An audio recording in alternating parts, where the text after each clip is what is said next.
छत्रपती संभाजीनगरचं सर्वात मोठं आपण जर पाहिलं तर हे उद्यान आहे, सिद्धार्थ गार्डन आहे। तब्बल 1.5 महिन्यानंतर हे गार्डन सुरुवात झालेली आहे आणि आपण जर पाहिलं तर याचं कारण देखील असंच होतं की 1.5 महिन्यापूर्वी जे आहे तर या गार्डनचे जे मेन गेट आहे त्या मेन गेटवरती जे स्लॅब होता तो एका महिलेच्या अंगावरती पडला। त्यानंतर मात्र दुर्दैवाने त्या महिलेचा मृत्यू झाला। तर आपण पाहू शकता हेच ते गेट आहे। इथे जी कमान बनवण्यात आली होती त्या कमानीच्या वरचा जो भाग आहे आपण पाहू शकतो या ठिकाणी तो भाग जो आहे तो प्रेक्षकाच्या अंगावरती पडला आणि दुर्दैवाने एका महिलेचा त्या ठिकाणी मृत्यू झाला होता। त्यानंतर तब्बल 1.5 महिना हे गार्डन जे आहे ते बंद करण्यात आलं होतं आणि त्यानंतर मात्र त्या ठेकेदारावरती देखील गुन्हा दाखल करण्यात आला होता। कारण आपण जर पाहिलं तर हे गार्डनचं जी कमान आहे ही कमान नुकतीच बनवण्यात आलेली होती। त्यामुळं आपण पाहू शकतो या ठिकाणी त्या महिलेचा मृत्यू झाल्यानंतर एक चौकशी समिती नेमण्यात आली होती आणि त्यामध्ये जे काही दोषी असेल त्यावरती कारवाई करण्याचा देखील निर्णय घेण्यात आला होता। आपण पाहू शकतो तब्बल 1.5 महिन्यानंतर आता पुन्हा एकदा हे गार्डन जे आहे ते प्रेक्षकांसाठी उघडं करण्यात आलेलं आहे। त्यामुळं प्रेक्षक जे आहेत हळूहळू आता त्यांची पावली जी आहे ते गार्डनकडे यायला सुरुवात झालेली आहे। आजचा वार मंगळवार आहे आणि मंगळवारच्या दिवशी गार्डनमध्ये जे काही प्राणी संग्रहालय असतं ते बंद असतं, मत्स्यालय देखील बंद असतं।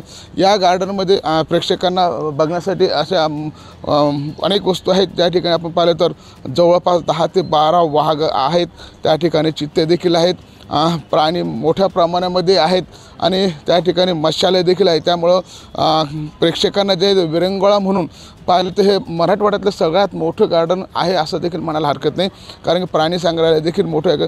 जवळपास आपण जर पाहिलं तर 70 ते 80 एकरमध्ये हे सिद्धार्थ उद्यान आहे।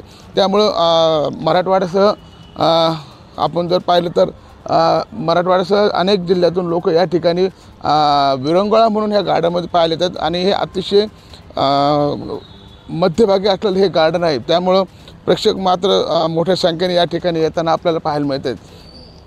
आपण जर पाहिलं तर महानगरपालिकेचं देखील 1.5 महिन्यापासून आर्थिक नुकसान झालेलं आहे हे गार्डन बंद असल्यामुळं। मात्र आता कुठंतरी हे गार्डन सुरुवात झाल्यानंतर हळूहळू महानगरपालिकेच्या उत्पन्नामध्ये देखील वाढ होईल आणि अनेक प्रेक्षक आहेत की त्यांना आणखी माहिती नाही की हे गार्डन उघडं करण्यात आलेलं आहे त्यांच्यासाठी। कारण की ही जी घटना दुर्दैवी घटना घडली होती त्यानंतर मात्र प्रशासनाने ती गार्डन बंद केलं होतं। आता ते कमान देखील बांधण्यात आलेली आहे। त्यामुळं आता पुन्हा एकदा हे गार्डन प्रेक्षकासाठी सुरुवात केलेली आहे आणि लहान मुलं असतील, वृद्ध असतील या ठिकाणी विरंगुळा म्हणून इथे येतात आणि एक मनोरंजनाचं साधन म्हणून या ठिकाणी पाहिलं जातं। संजय आहेर, लोकसेवा न्यूज, छत्रपती संभाजीनगर।